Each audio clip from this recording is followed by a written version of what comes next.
என் தாய்மொழியா மண்ணை தமிழால் அனைவரையும் வணங்குகிறேன். இங்கு நன்கு கற்ற தமிழாசான்களும் ஆராய்ச்சியாளர்களும் அவர்களது புத்தகங்களை திறனாய்வு செய்து கொண்டிருக்கும் இந்நேரத்தில் இச்சிறுவனுக்கு வாய்ப்பளித்த அனைவருக்கும் நன்றியை கூறி என் உரையை தொடங்குகிறேன். நான் திறனாய்வு செய்யவிருக்கும் புத்தகம் சிறுவர் பாடல் பெட்டகம்.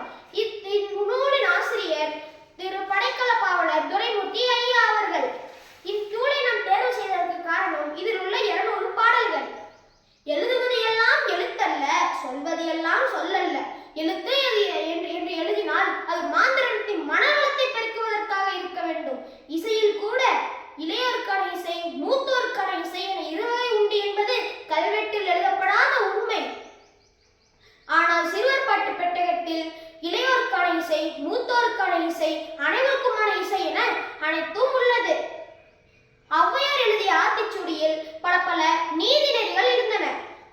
திருவள்ளுவர் எழுதிய திருக்குறளில் பல வாழ்க்கை நெறிகள் உள்ளன.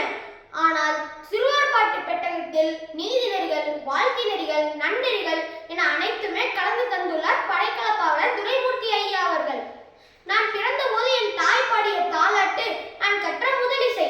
அதற்கு பிறகு நான் அசையும் போது சாய்ந்தாடம்மா சாய்ந்தாடு பாடலையும், நான் கை வீசும் பொழுது கைவீசம்மா கைவீசு பாடலையும் பாடி என் தமிழ் ஆர்வத்தை வளர்த்தனர். தமிழை பற்றி தெரிந்து கொள்ள வேண்டுமா? தமிழை வளர்ப்பதற்காக உயிரெழுத்துக்களில் ஆரம்பிக்கும் பாடல்களையும் உயிர்மை எழுத்துக்களில் ஆரம்பிக்கும் பாடல்களையும் எழுதியுள்ளார் இவர். கணக்கு பற்றி தெரிய வேண்டுமா? 1 ஒழுங்காப்படி நன்று என்று பாடியுள்ளார். அறிவியல்